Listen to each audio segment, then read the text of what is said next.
창세기 13장 5절부터 15절까지 말씀. 구약성경 16쪽이 되겠습니다. 창세기 13장 5절입니다. 5절부터 15절까지 말씀을 제가 봉독해 드리겠습니다. 아브라함의 일행 롯도 양과 소와 장막이 있으므로 그 땅이 그들이 동거하기에 넉넉하지 못하였으니 이는 그들의 소유가 많아서 동거할 수 없었음이로라. 그러므로 아브라함의 가축의 목자와 롯의 가축의 목자가 서로 다투고 또 가나안 사람과 브리스 사람도 그 땅에 거주하였는지라. 아브라함이 롯에게 이르되 우리는 한 친족이라. 나나 너나 내 목자나 내 목자나 서로 다투게 하지 말자. 내 앞에 온 땅이 있지 아니하냐. 나를 떠나가라. 내가 자하며 나는 우하고 내가 우하며 나는 저하리라.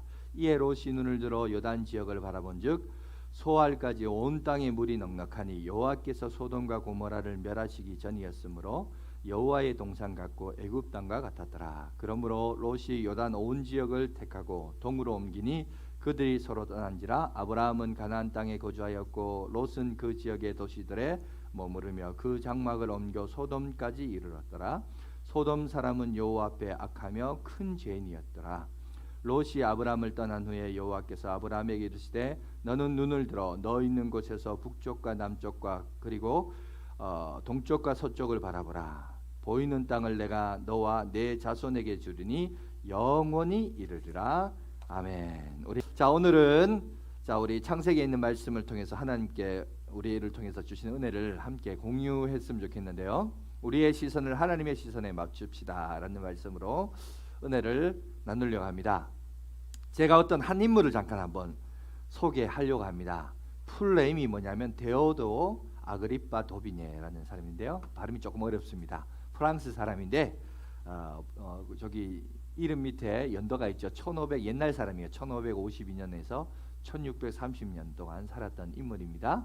근데 이 사람이 유명한 사람인데 프랑스 종교 전쟁을 아주 신랄하게 아주 자세하게 전쟁의 그 어떤 참혹함을 아주 적나라하게 거침없이 묘사함으로 유명한 사람입니다. 그래서 그거에 통해서 유명함도 얻었지만 비판도 동시에 받았던 사람인데 이 사람이 이런 얘기를 했습니다. 저 위에 글자가 있지만 악의 어머니는 지식일 수 없고 정의는 무지함에 따를 수 없다라는 말을 했습니다. 이 무슨 말이냐 하면 이런 겁니다. 우리가 사실 그렇습니다. 사람이 이제 성장하는 과정 속에서 좋은 것만 보고 웬만하면 나쁜 거는 보지도 말고 듣지도 말라. 우리가 보통 그러잖아요. 자식을 키우다 보면 그럴 때가 많거든요. 우리가 어른들끼리 이렇게 대화를 하다 보면 뭐 돈 얘기, 정치 얘기, 또 인간이 살아가면서 어떤 추악한 이야기, 뭐 사기 당하고 뭐 또 뭐 성적인 문제 이런 얘기 하다가 자식이 오면 야야 그 말 하지 마. 애 듣는다. 그런 말 하지 마. 뭐 그런 말 들어봤죠, 그죠? 우리가 보면 우리도 약간 좀 그런 생각을 가질 때가 많아요. 그런데 그런 생각을 가지는 사람에게 지금 도비녜가 지금 저 얘기를 하고 있습니다. 악의 어머니는 지식일 수 없고 정의는 무지함이 따를 수 없다. 무슨 말이냐? 엔터 한번 쳐보세요. 이 얘기입니다. 뭐냐면 더 알아서 악해지는 사람 없고, 그러니까 알기 때문에 그 사람이 더 많이 알기 때문에 악해지는 게 아니고 반대로 또 무지해서 몰라서 멍청해서 여러분 정의로운 사람도 없다는 거예요. 이 말은 무슨 얘기를 하고 싶냐면 이겁니다. 어떤 역사나 어떤 사건이 있을 때 선과 악, 양지와 음지 이걸 다 보라는 거예요. 다 전체를 볼 줄 알아야 되는 거예요. 다 전체를 보고 전체를 봐야 현명한 판단, 현명한 결정을 내릴 수 있다는 거예요. 늘 좋은 게 좋은 거라고 좋은 것만 보는 거 아니라는 겁니다. 여러분 우리가 정치에 대해서 얘기할 때도 돈 문제에 대해서 인간성에 대해서 얘기할 때도 다 마찬가지라는 겁니다. 여러분 이거는 신앙도 마찬가지예요. 여러분 아까 저 도비녜가 뭐라고요? 어떤 시대 인물이었다고요? 프랑스 종교 전쟁. 여러분 유럽의 종교 전쟁이 뭐겠어요? 그건 기독교예요, 기독교.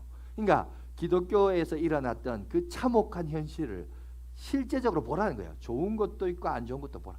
다 보고 뭐가 맞는지 판단하라는 겁니다. 그 얘기를 오늘 우리에게 얘기합니다.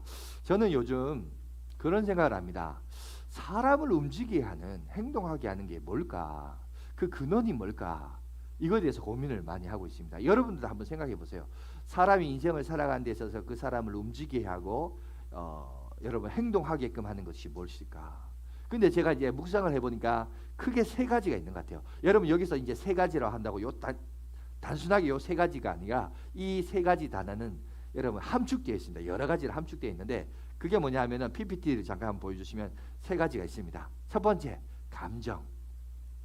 이 감정이 사람을 움직이는 것 같아요. 두 번째 돈이에요.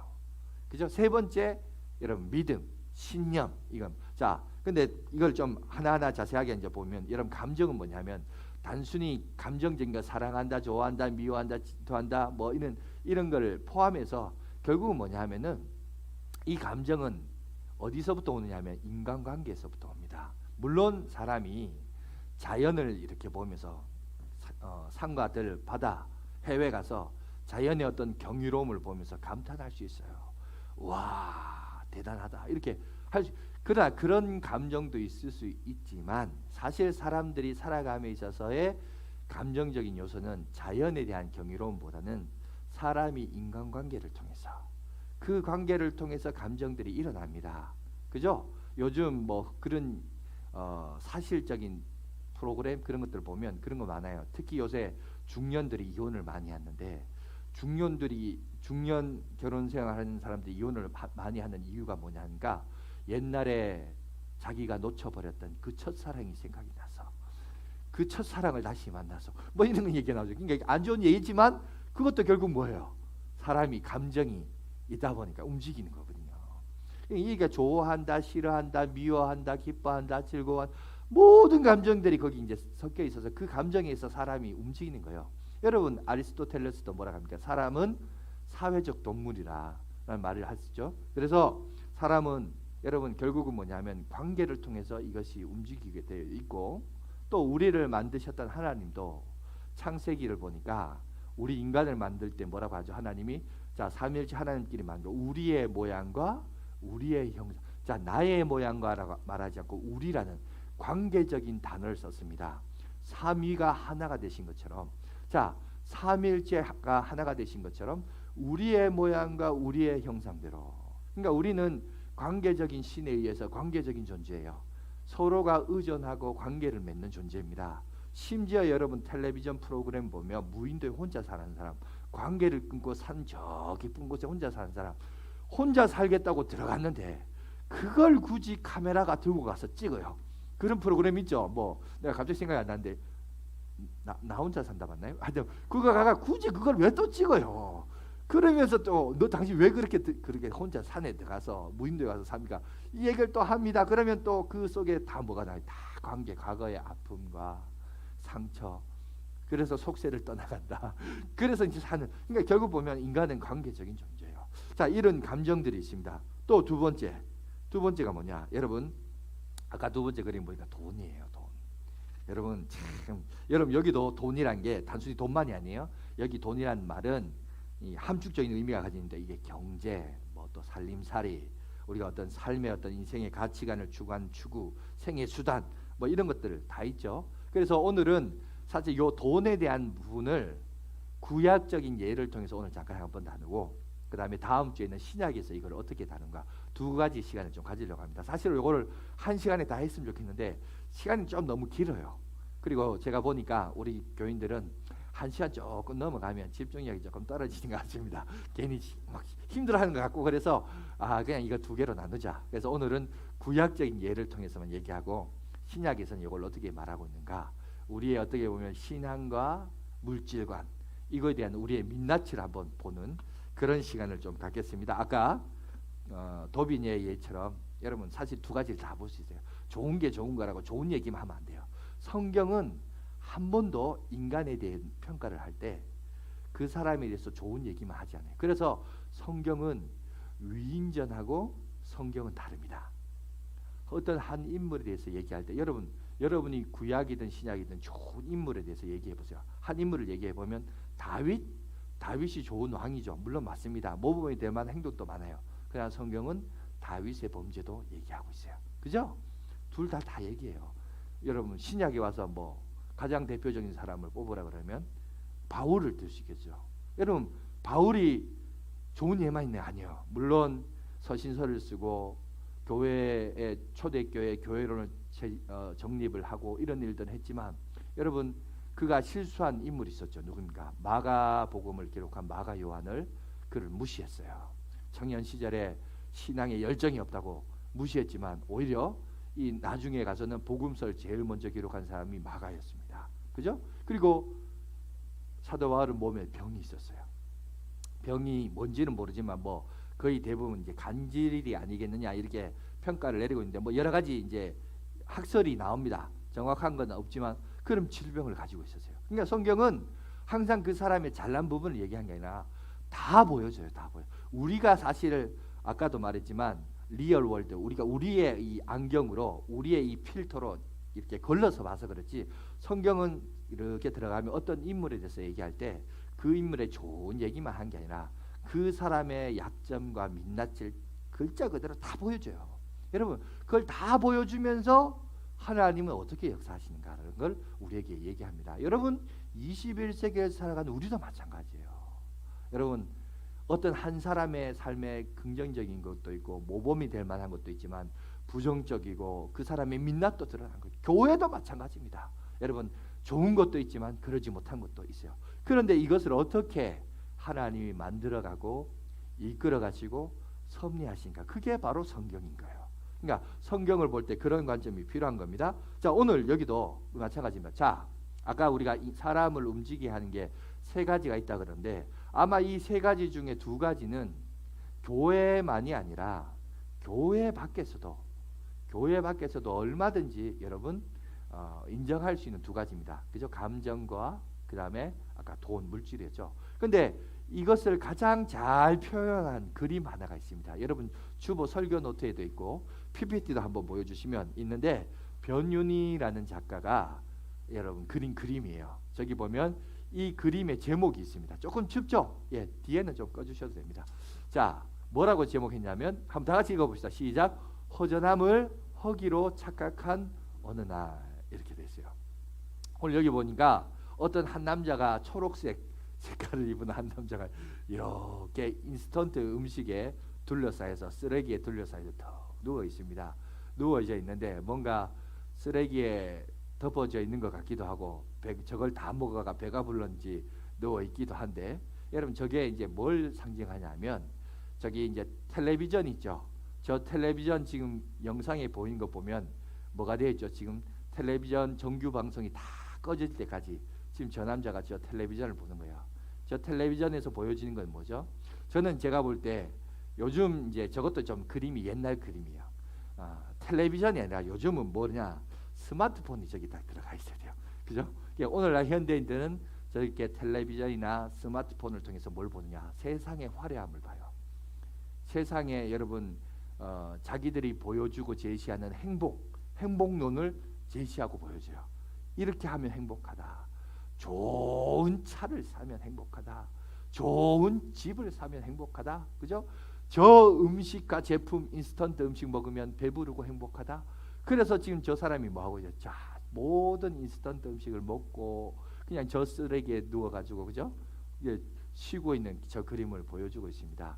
저건 뭐냐면 오늘날 현대인들이 지금 사실은 저 사람이 감정적으로 느끼는 것은 뭐냐 하면은 뭐죠? 앞에 그림에 보면 허전함이에요. 허전함이 뭐예요? 허전함은 인간적인 관계를 통해서 외롭다. 그죠? 고립되어 있다. 그걸 허전하다. 그렇게 하잖아요. 근데 허전한데 이 허전함을 뭘로 대체한다는 거예요? 허기짐은 뭐죠? 배고픔을 말해요. 그러니까 사람들이 여러분 세상 사람도 이걸 알아요. 사람은 인간관계를 형성하면서 그 관계를 통해서 풍족함을 누려야 되는데 많은 사람들이 전자기기에 이렇게 바라보면서 무엇을 느끼냐면 외로움을 느끼는 거예요. 허전함을 느끼는 거예요. 그런데 자기는 그거를 허전함으로 느낀 게 아니라 이것도 라임을 타는 것 같아요. 허로 돌아가서 허기로 느끼다. 배고픔으로 착각하는 거예요. 육신의 배고픔. 그래서 육신의 배고픔을 채우는 거예요. 그러니까 뭐가 잘못되어 있죠. 인간관계가 외롭고 허전하면 사람을 만나서 교제하고 대화하고, 여러분 사람도 그냥 무조건 사람 만난다고 되는 게 아니라 나와 마음을 같이 하고 공감하고, 그죠? 마음을 나눌 수 있는 이런 사람을 만나서 그 허전함과 외로움을 해결을 해야 되는데, 오늘날 현대인들이 착각하는 거예요. 왜?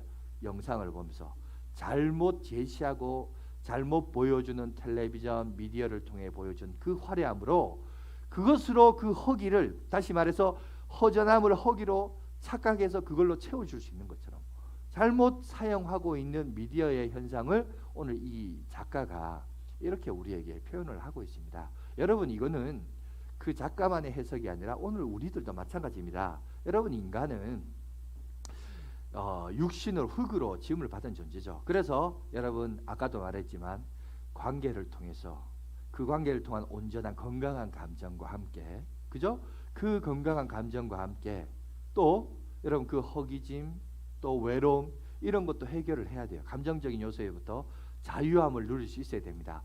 뿐만 아니라, 그리고 배고픈 것을 여러분 감정적인 외로움으로 이렇게 해석해서는 안 되죠. 그죠? 그런 부분에 있어서 우리가 분별력을 가질 필요가 있습니다. 여러분, 마찬가지입니다. 우리도 과거 한때 그랬습니다. 6.25 동란과 일제치하로 인해서 배고픈 시절이 있었어요. 마음껏 먹어보지 못한 시절이 있었습니다. 그래서 어떻게 하든지 경제적인 부흥과 함께, 경제 성장과 함께 우리가 지금까지 달려왔어요. 그런데 지금의 한국을 보세요. 뭔가가 허전해요. 뭔가가 내 가슴을 채워지지 아니한 것들로 있습니다. 그때 우리가 알아야 돼요. 아, 이 허전함은 내가 영적인 허전함이구나. 인간과 인간관계를 통한 그 허전함이 있구나. 이거를 우리가 인격적인 관계를 통한 허전함이 있고, 이걸 알아야 되는데 착각하는 거예요. 이걸 뭘로요? 배고픔으로 착각. 그래서 자꾸 먹어요. 먹고. 여러분, 그래서 여러분 그걸로 채워질 줄 알고 거짓된, 여러분 잘못된 메시지를 받아들임으로 잘못된 생애를 살아간다는 것을 오늘 우리에게 얘기합니다. 여러분, 마찬가지입니다. 우리도 영의 일에 관심을 가져야 돼요. 하나님과의 관계에 있어서 올바른 관계를 맺어야 그 관계를 통해서 회복될 수 있습니다. 자, 그래서 제가 지금 수요 예배를 저희가 창세기의 말씀을 가지고 묵상하고 나누고 있습니다. 그래서 창세기 말씀을 아마 수요 예배 나오신 분들은 한번 들어봤을 텐데, 여기에 수요 예배 나오신 분들은 거의 제가 볼 때 한 90% 이상은 수요 예배를 안 오신 분들이라, 물론 영상을 통해서도 보실 수 있겠지만 그런 분들이 좀 있기 때문에 제가 오늘은 이 창세기에 나와 있는 인물 두 케이스를 통해서 함께 말씀을 나누고 오늘 말씀을 마치려고 합니다. 자, 지난주까지 뭘 했냐면 쌍둥이 형제 이야기를 했습니다. 에서와 여러분 이삭의 이야기에 대해서 각각 이야기를 했습니다. 전주에는 에서에 대한 이야기를 했고, 그 다음에 이번에는 이삭이 아니고 야곱의, 이삭의 아들인 에서와 야곱의 이야기를 조금 했는데, 자 에서와 야곱은 같은 한 배에서, 그죠? 어머니 뱃속에서 태어났습니다. 출발 지점은 같았어요. 출발은 같은데 인생의 끝자락에서는 엄청난 차이를 경험하게 됩니다. 어떻게 보면 출발은 똑같지만 같은 한 배에서, 같은 가정에서, 같은 어머니 아버지 밑에서 자랐지만 인생의 끝은 달랐습니다. 야곱의 인생을 이렇게 들어가 보면 야곱도 처음에는 무력이 강했어요. 물질에 대한 욕망이 강했어요. 그래서 형을 두 번이나 속입니다. 형을 두 번이나 속여서 그 장자권을 빼앗으려고, 축복권을 빼앗으려고 사기를 칩니다. 이 모자가 어머니와 함께 사기를 치는데, 그런데 나중에 그가 이제 깨닫게 되죠. 뭘 깨닫느냐? 물질적인 복이 아니라 나의 전생을 통해서 하나님의 함께 하심과 나의 전생을 통해서 하나님이 내 인생을 이끌어 가심이, 이게 진짜 복이구나. 이거를 여러분 이 야곱이 경험하게 돼요. 하지만 형에서는요 반대입니다. 두 번의 사기를 당해요. 그래서 화가 나고 분노에 치솟습니다. 물질에 대한 욕망도, 욕심으로 인해서 오늘 성경에 보면 에서의 삶을 이렇게 돌아보면 성경에서 보여지는 것하고 다르게 사실 에서는 당대의 물질적인 복을 누리며 살았어요. 사실은 장자권이나 뭐라 그럴까요? 그 축복권을 어떤 의미에서 보면 야곱이 뺏은 것처럼 보이고, 에서는 잃어버린 것처럼 보이지만 실질적인 물질적인 관점에서 보면 아니에요. 에서는 장자권을 누렸어요. 부모를 모시면서 끝까지 어머니 장례까지 치렀고, 그죠? 야곱은 어머니와 생이별을 하면서 더 이상 어머니를 만날 수 없었고, 그리고 그들이 다시 형제지간에 재회할 때 에서가 와서 너가 장자였으니까 내 가진 거 다 가져가라 이랬어요. 아니에요. 반대예요. 야곱이 재산의 일부를 띄어서 형님께 바치면서 내가 형님을 보니 하나님의 얼굴을 배우는 것 같습니다. 별 아부를 다 떨면서, 그죠? 보면 오히려 반대예요. 정작 누리고 살았던 건 에서예요. 근데 에서는 물질적인 부만 누렸지 당대의 복을 누렸지 그 이후의 삶은 여러분 약속의 땅을 떠나서 에돔으로 내려갑니다. 에돔 지역에서 이제 국가를 형성하고 나중에는 아주 그냥 이스라엘 나라를 괴롭히는 국가로, 그죠? 후손들이 남겨지는 것을 보게 되죠. 하지만 야곱은 어쩌면요 세상적으로 볼 때 아무것도 없는 것 같고 잃어버린 것 같고 고생한 것 같고 고생이란 고생은 다 한 것 같지만 그러나 하나님은 야곱의 생애를 축복하셔서 그의 이름을 이스라엘로 바꾸고 그 이스라엘이란 이름이 나중에 뭐가 돼요? 국가명이 되는 거예요. 그죠? 아버지의 이름을 따라서 12아들의 12부족이 되고 그 12부족의 국가인 여러분 이스라엘이란 이름이 영원히 이어지게 되는 축복을 받게 됩니다. 그러니까 거기서 이제 야곱이 비로소 깨닫죠. 출세한 애굽의 총리로 출세한 잃어버렸던 요셉을 만났을 때 그가 노년에 빌었던 복이 뭐예요? 그렇게 출세하고 번창했던 애굽의 총리로 있던 요셉에게 자기는 자기 조상들보다 더 많은 축복을 받았다라고 그렇게 얘기를 해요. 왜? 자기는 목자의 손길을 경험했다. 이 목자의 손길이 뭐냐? 자기는 양인데 하나님이 나를 이끌어 가시는 거룩한 손길을 경험했다. 그러니까 오늘 야곱이 말하는 복의 개념이 이렇게 바뀌었어요. 전에는 장자권 빼앗고 눈에 보이는 장자권, 눈에 보이는 물질 이걸 빼앗는 것이 복인 줄 알았는데 나중에 보니까 내 인생에 있어서 진짜 복은 하나님이 나와 함께 하시고 내 생애 속에서 이끌어 가시는 거, 그게 진짜 복이었구나. 그거를 여러분 애굽의 총리, 여러분 애굽 그 당시에 애굽의 총리라는 것은 일반 평민이 누릴 수 있는 최고의 자리였습니다. 그 최고의 자리에 오른 요셉에게 말하는 거예요.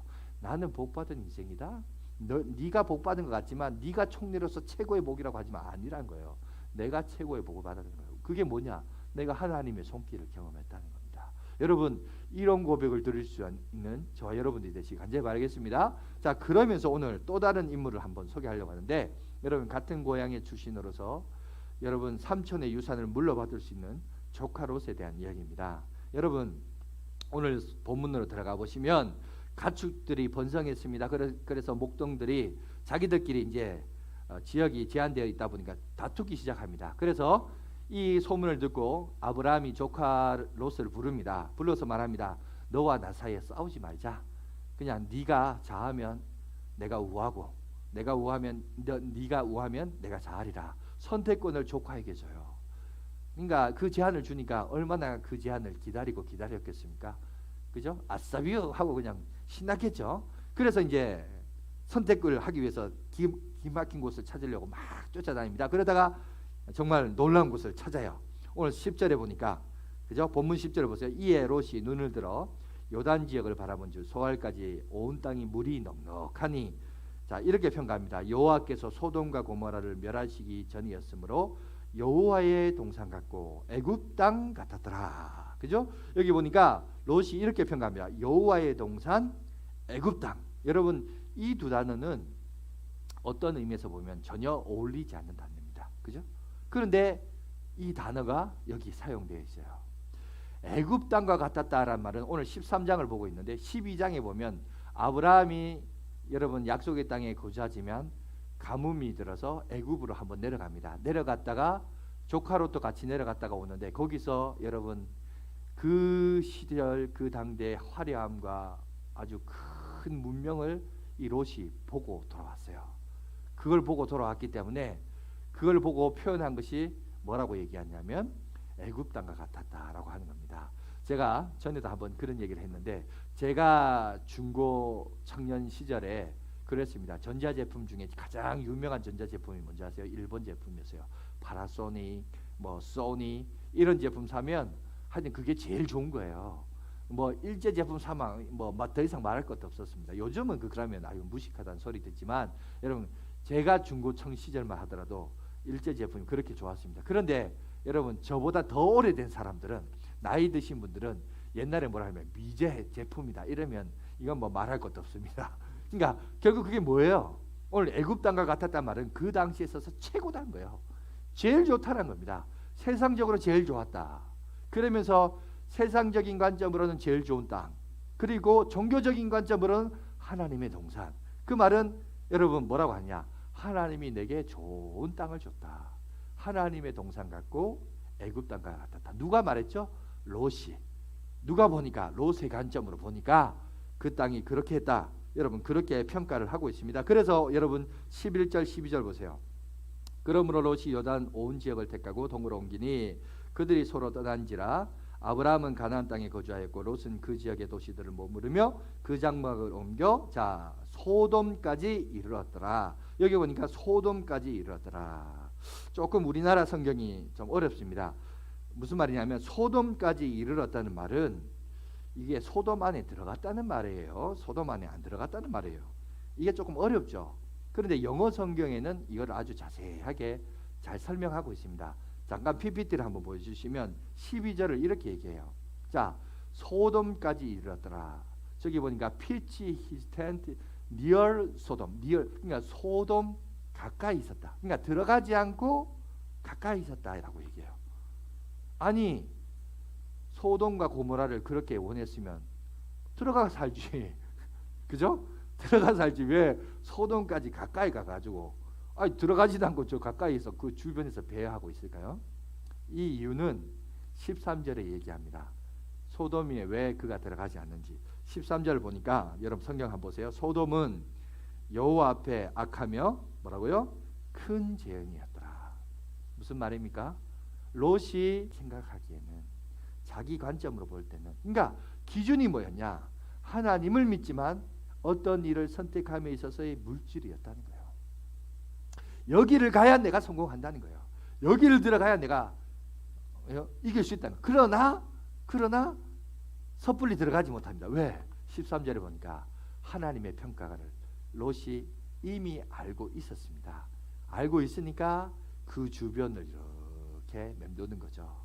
여러분 성도들도 똑같아요. 처음에는 하나님의 말씀을 모릅니까? 알아요. 다 알아요. 세상에서 어떻게 살아요? 다 압니다. 그런데 첫 발에 확 못 들어가요. 어떻게 하죠? 그 주변을 맴돌아요. 들어가지는 않고 맴돌아요. 맴도는데 우리나라 속담에 참새가 어떻게 어디를 지나가랴? 방앗간을 그냥 어떻게 지나가겠어요? 그냥 주변을 이렇게 맴돌다가 몸들다가 자신도 모르게 어떻게 됩니까? 그냥 그 방앗간 안으로 쑥 들어가는 거예요. 쑥 들어갑니다. 여러분 성경에 볼까요? 자 14장 12절 저기 나와 있죠. 저기 12절에 보니까 12절에 뭐라 합니까? 소돔에 거주하는 아브라함 조카 롯도 사로잡혀갔고 그의 재물까지 노력하여 갔다. 저게 이제 14장입니다. 자 13장하고 14장은 몇 장 차입니까? 한 장 차입니다. 그죠? 한 장 차인데 그것도 같은 12절이네요. 자 12절인데 거기 보니까 어느덧 한 장도 채 지나가기도 전에 여러분 영어 성경은 He was living in Sodom이라고 하죠. 벌써 소돔 안에 거하고 살고 있습니다. 살고 있다가 전쟁이 일어나서 여러분 거기서 거주하는 아브라함 조카 롯도 전쟁으로 말미암아 사로잡혀갔다. 어느덧 조카 롯 여러분 그도 소돔 안에 들어가 살고 있는 모습을 보여줍니다. 자 그것으로 끝나지 않아요. 그것으로 끝나지 않고 나중에 한번 더 볼까요? 19장 1절 나가보시면 다음 거 한번 보십시오. 거기 보면 이런 얘기가 나옵니다. 자 PPT에도 있는데 한번 다 같이 읽어봅시다. 시작. 저녁 때에 그 두 천사가 소돔에 이르니 마침 롯이 소돔 성문에 앉아 있다가 그를 보고 일어나 영접하고 땅에 엎드려 절하며. 여기 보니까 여러분 아직도 소돔 안에 있습니다. 그런데 소돔 안에만 있는 것이 아니라 소돔 성문에 앉아 있었습니다. 그냥 이게 소돔 성문에 앉아 있었구나 이렇게 생각하는 게 아니라 이게 문학적인 표현이 있습니다. 그 당시에 성문에 앉아 있었다는 말은 두 가지의 해석을 할 수 있습니다. 첫 번째, 그 사람이 재판관 역할을 하는 것. 두 번째, 롯과 보아스의 그 어떤 결혼 이야기가 나오죠. 룻과 보아스, 롯이 아니고 롯은 오늘 여기 나온 사람이고 룻이 보아스와 결혼할 때 보아스가 여러분 성문에 앉아 있다. 그 동네에 유명한 유지이거나 재판관일 때 여러분 성문에 앉아 있습니다. 그 말은 롯이 소돔 성문에 앉았다는 말은 뭐예요? 그 동네의 재판관이거나 유명한 유지가 됐다는 거예요. 다시 말해서 단순히 그 안에 살았더라가 아니라 그 동네에서 세상적으로 말할 때 출세하고 성공했다는 거예요. 여러분 이방인이 남의 땅에 들어가서 거기서 중요한 요직에 이르기까지 여러분 그 삶이 어떤 삶이겠어요? 정말 고생했을 거예요. 정말 노력했을 겁니다. 그죠? 자연히 시간이 지난다고 그 사람이 그 자리에 오른 게 아니에요. 그 자리에 오르기까지 엄청난 수고와 노력이 있었을 것입니다. 그리고 마침내 롯도 어디에 앉았다고요? 소돔 성문에 앉아 있었어요. 그런데 문제는 우리가 이 내용을 가지고 한번 4가지 질문을 한번 던져볼게요. 자, 롯이 소돔 땅에서 성공을 거뒀습니다. 근데 이 성공에 대해서 제가 4가지 한번 질문을 던져보겠습니다. 첫 번째, 롯의 성공은 자기 자신에게 어떤 영향력을 끼쳤는가? 만족했느냐? 행복했느냐? 성경에 보니까 특히 베드로후서 2장 6절에서 7절을 보면 자, 이거에 대해서 평가를 합니다. 이렇게 얘기합니다. 제가 한번 읽어드릴게요. 소돔과 고모라 성을 멸하기로 정하며 죄가 되게 하사 후세 경건하지 아니할 자들에게 본을 삼으셨으며 무법한 자들의 음란한 행실로 말미암아 뭐 했다고요? 고통당하는 의로운 롯을 건지셨으니, 여기 보니까 의롭다 했는데 여기 의로움은 행위로 의로운 게 아니라 하나님의 자녀로서 신분적인 위치에서 의롭다는 얘기예요. 그죠? 그래서 의롭게 되었는데, 자 8절을 우리 한번 다 같이 읽어보세요. 시작. 이는 이 의인이 그들 중에서 가하여 날마다 저 불법한 행실을 보고 들으므로 그 의로운 심령이 상함이라. 여기 보니까 롯이 그곳에서 성공하고 성공의 반열이라는 자리라는 성문에까지 앉아 있었지만, 성공하고 좋은 집 사고 좋은 차 사고 그래서 출세하고 좋은 자리에 앉았지만 정작 그 심령은 어떻게 한 거예요? 그죠? 그 심령은 상했다라고 말해요. 그러니까 롯은 행복했느냐? 아니요, 행복하지 않았다는 거예요. 절대 그 인생은 세상적으로 볼 때는 잘 나가고 행복한 것처럼 보이지만 절대 그 인생은 행복한 삶이 아니었다라는 것을 얘기합니다. 그러면 그 2번째 질문, 그럼 가족들은 어디 있느냐? 여러분, 자기가 희생하더라도 가족들이 행복했으면 그러면 또 그 삶 자체만으로도 행복하지 않겠어요? 의미 있는 삶이지 않겠어요? 근데 그 가족에 대한 평가가 뭐라냐면 창세기 19장 14절에 이렇게 얘기하고 있습니다. 한번 보여주겠어요? 한번 다 같이 읽어봅시다. 시작. 롯이 나가서 그 딸들과 결혼할 사위들에게 말하여 이르기를 여호와께서 이 성을 멸하실 터이니 너희는 일어나 이곳에서 떠나라 하되 그 사위들은 농담으로 여겼더라. 여러분, 여기 사위들만 표현하지만 사실은 딸들과 사위들 다 얘기하는 거예요.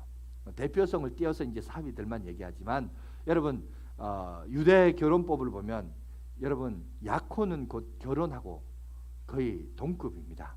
그죠? 1년 뒤에 이제 결혼식을 하지만 거의 결혼한 관계라고 부부 관계로 보는 유대 사회적인 문화를 봤을 때 여러분 사위들만 포함하지 않고 딸들도 마찬가지인 거예요. 농담으로 여겼더라. 이 무슨 말이냐면 아버지나 예수 잘 믿으세요. 어머니나 교회 가서 신앙생활 잘 하세요.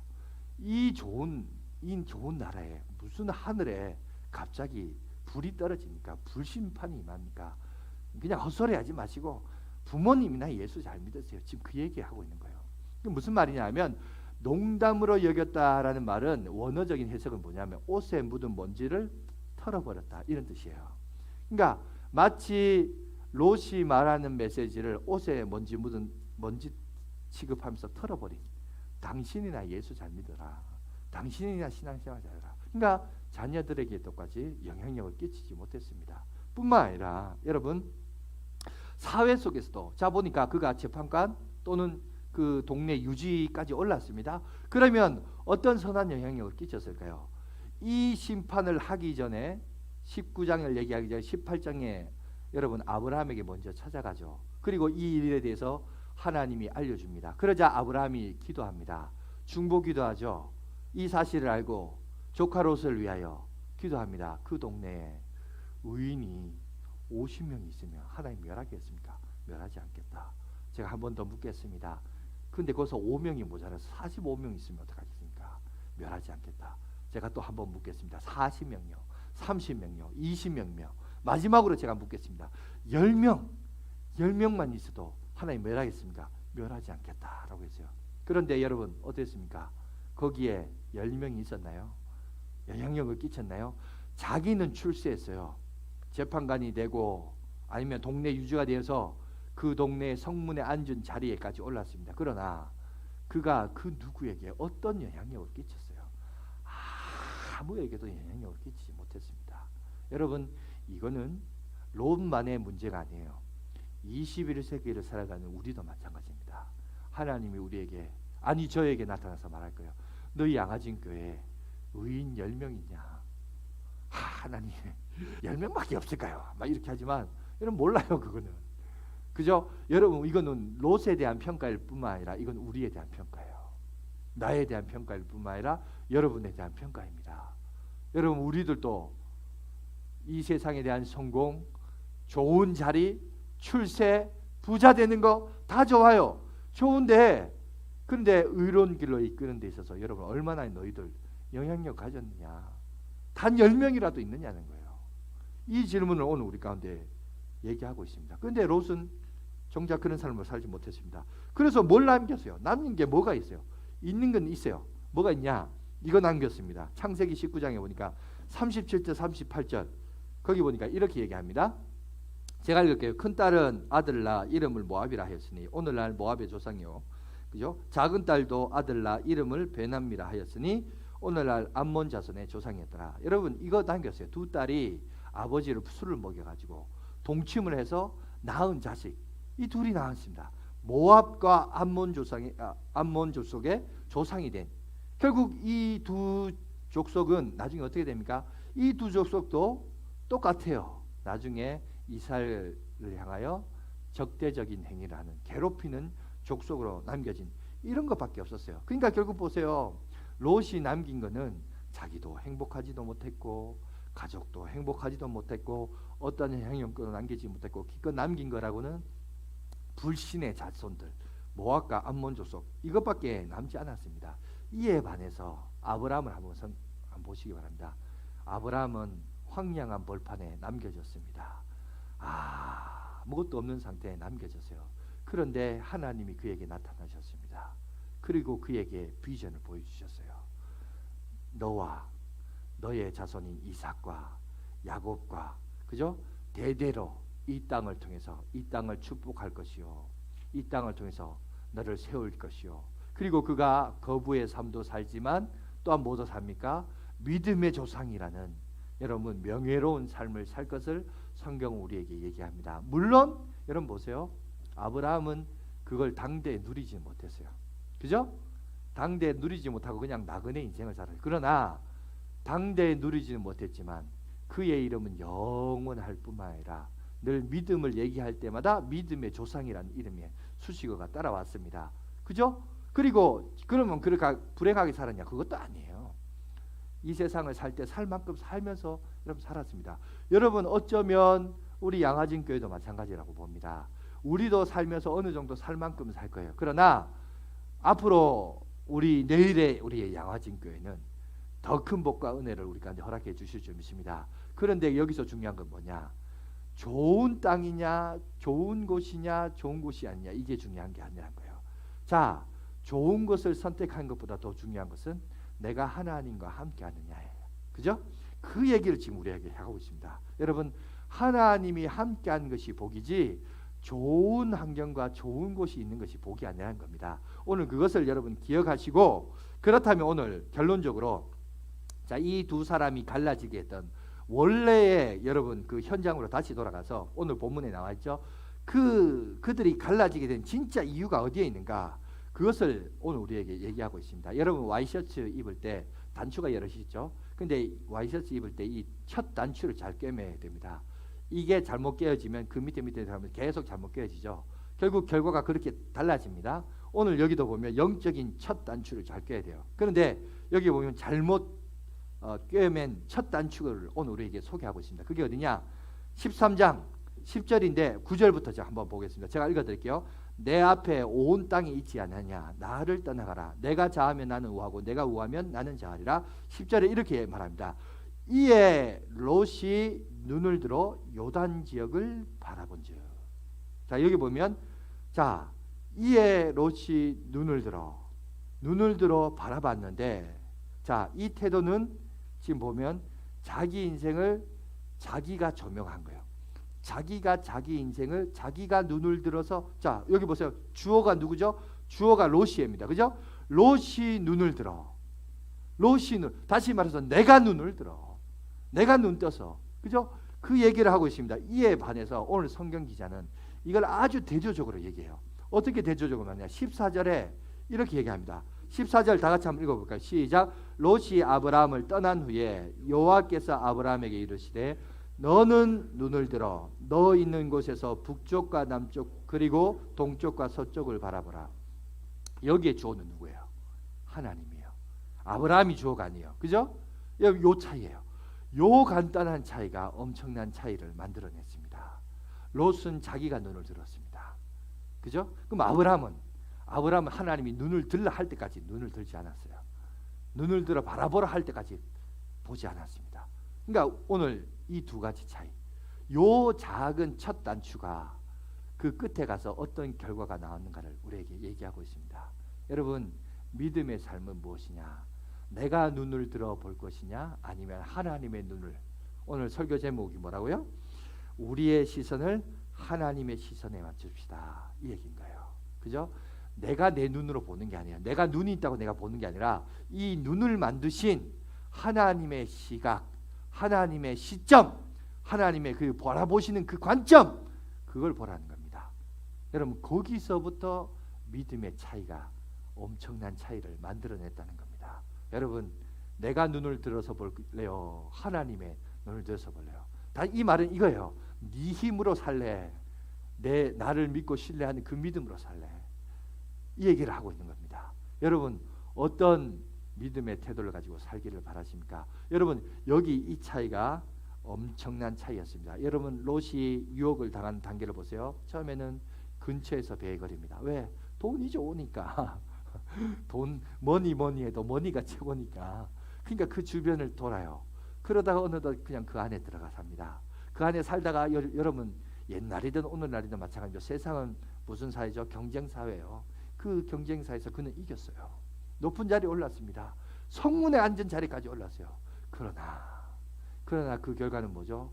그가 누렸던 모든 부와 명성은 불심판으로 다 사그라져 없어져 버렸고, 그걸 동경했던 아내는 뒤돌아보다 소금 기둥대에서 없어져 버리고, 그죠? 이런 것이 얻은 것이 아무것도 없어요. 기껏 얻은 거라고는 불신의 불법한 방법으로 자식을 놓은 그것밖에는 롯 인생에 남은 것이 없다는 거예요. 그러나 아브라함은 반대예요. 허벌판 황무지 같은 그런 곳에서. 근데 하나님이 뭐를 보여주냐? 영적인 눈을 보게끔 해요. 여러분, 세상적인 눈으로 볼 때는 사막 같은 것이에요. 여기 뭐 있냐고, 도대체 여기서 뭘 할 수 있냐고. 그런데 하나님은 눈을 들어 바라보라는 거예요. 네가 눈을 들어 바라보라. 내가 너와 함께 하겠다. 그래서 여러분, 그것은 약속의 땅이 되었고 모든 믿음의 조상이 되었고, 하나님께서 아브라함을 통해서 영원한 축복과 은혜, 그리고 그 이름은 영원히 지워지지 않는, 믿음 얘기하면 반드시 거론돼야 할 믿음의 조상인 아브라함이라는 이름이 거론이 되게 되었습니다. 여러분, 우리도 마찬가지입니다. 첫 단추가 중요해요. 눈이 있지만 내 눈으로 보는 것이 아니라 이 눈을 만드신 하나님의 시점과 하나님의 관점에서 우리가 이 세상을 볼 줄 아는 믿음의 눈이 필요한 겁니다. 아무쪼록 그 믿음의 눈을 가지고 우리가 바라보고 믿음 안에서 승리하는 저와 여러분들이 되시길 간절히 바라겠습니다. 기도하겠습니다. 사랑의